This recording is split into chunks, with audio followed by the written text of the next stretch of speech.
Listen, you are, of all the colleagues that I served with, you're one of the most rational, common sense, reasonable members of Congress. So you tell me, what did you make of Cheatle's testimony and why, after 9 days, she had absolutely no answers for the American people?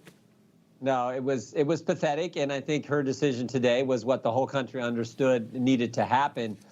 The way I break this down, though, is the before, the during, the after. So you were raising some of the before questions. Why was the president allowed to take the stage when you had this suspicious guy roaming about the premises? Why was he repeatedly denied additional security resources after several requests? Why was he repeatedly denied those requests? Why were resources diverted? That's what we've been told. We're trying to figure this out, but it looks like they were diverted with the NATO issue and with the First Lady's travels. So there's a lot of those questions before. Then there's the questions during. And I break it down to those critical 5 minutes. At 6:09 p.m., the bad guys identified on the roof. 6:10, the Secret Service counter snipers are notified about the bad guys. 6:11, the bad guy shoots, hits the president and 3 other individuals. 6:12, the counter sniper takes out the bad guy. 6:14, President Trump is escorted off the stage by the Secret Service. So that critical 5 minutes, we need a blow-by-blow, play-by-play, second-by-second analysis of what took place and the communications that were happening in that time frame.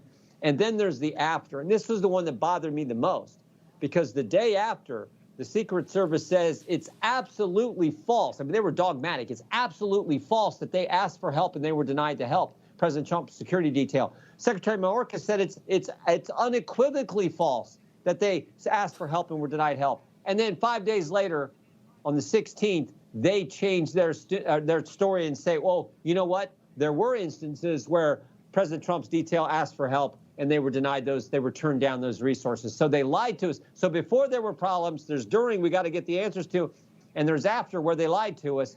That's why she had to resign. Congressman, we have like 45 seconds left. Let me just ask you this.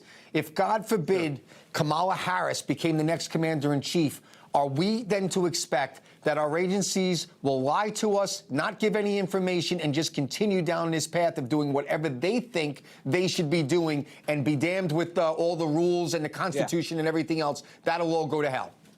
Right. Michael, I think Americans would be rightly concerned that you would see this continuation of these agencies being turned on the very people, we the people that they're supposed to serve, this weaponization of government, this lawfare, everything else that's going on. I think that's a very real concern. I don't think it's going to happen because you can't change the facts. And the facts are, in 3.5 years, the Biden administration, we went from a secure border to no border, safe streets, record crime, $2 gas to $4 gas, stable prices to record inflation.